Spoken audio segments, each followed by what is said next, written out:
Então, eu encontrei o ilíaco anterior à esquerda.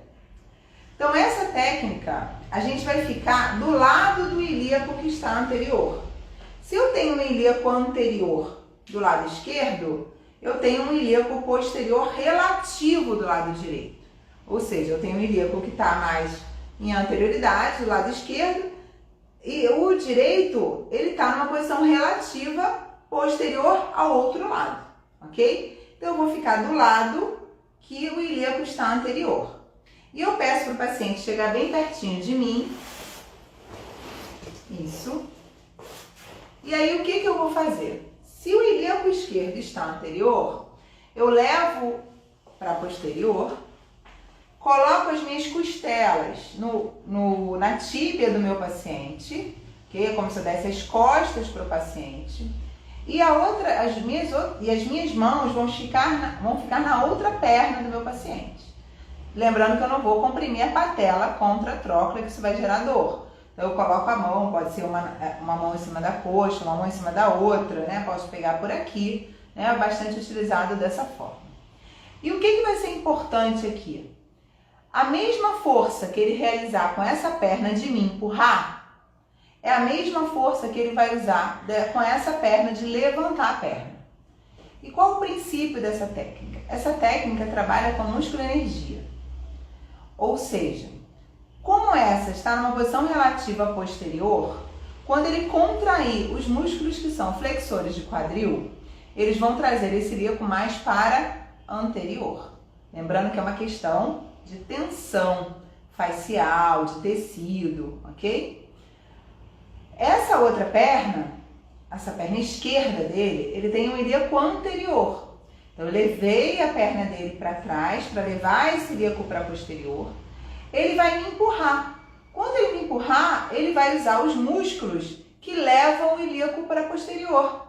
Tem glúteo, né, isquios tibiais, ele vai me empurrar aqui. Então, não é empurrar esticando o joelho, senão ele usa quadríceps, tá? É empurrar usando o glúteo, usando extensão de quadril, ok? Então, eu vou repetir, tá? Essa técnica é uma técnica utilizada para equilibrar os ilíacos. Então, se eu encontrar um ilíaco anterior, eu fico do lado do ilíaco anterior. Se eu encontrar o ilíaco posterior, eu vou ficar do lado oposto. Porque se eu encontrar um ilíaco posterior, por exemplo, à direita, eu tenho uma posição relativa do outro ilíaco em quê? Em anterioridade.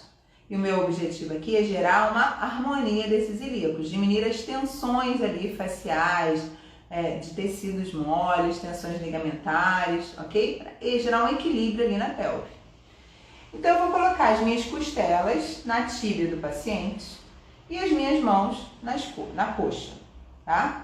E ele vai fazer a mesma força que ele vai fazer para levantar a perna direita, ele vai fazer para me empurrar aqui. E eu sempre aviso para o paciente que ele tem que fazer pouca força. Por quê? Porque ele vai fazer isso por 10 segundos durante 10 vezes. Então, se ele fizer muita força, ele vai ficar cansado. Então, vamos lá, Fábio, me empurra e levanta a perna, tirando o calcanhar da maca. Então, vamos lá. 1, 2, 3, 4, 5, 6, 7, 8, 9, 10. Relaxa. E se você perceber que o paciente está fazendo mais força com uma perna do que com a outra, você vai dar o estímulo para ele fazer com as duas pernas iguais. Então, vamos lá, de novo. Empurra, isso. Mantenha a mesma força. Por exemplo, vamos supor que ele estivesse fazendo menos força aqui, eu falo mais força aqui.